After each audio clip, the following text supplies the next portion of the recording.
Thanks, Ryan. Public comment is wanted on gravel work in the Superior National Forest in a grand opening tomorrow at the home of the American Birkebeiner. All that and more as we take you around the Northland trail by trail.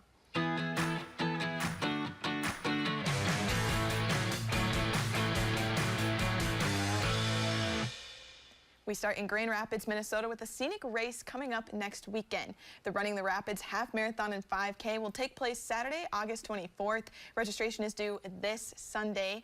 The course follows Little J. Gold Lake down a scenic trail and then around Horseshoe Lake. All participants will receive a medal, shirt, and a swag bag. All races start and end at Portage Park. New this year is post-race treats from local coffee and dessert businesses.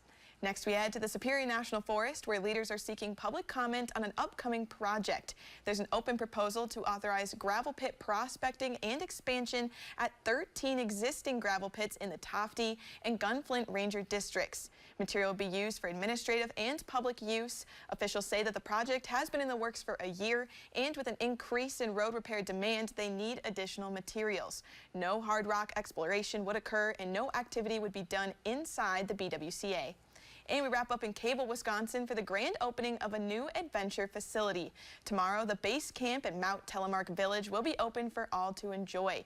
Mount Telemark is the home of the American Birkebeiner ski race. The event runs from 12:30 to 2:30. During that time, guests can explore the new facility and nearby trails.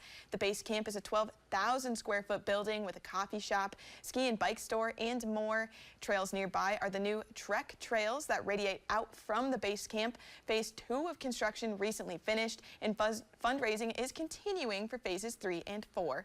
And if you or someone you know is part of a local trail club or alliance, send us a report to trailbytrail@northernnewsnow.com, and it might be featured as we take you around the Northland trail by trail.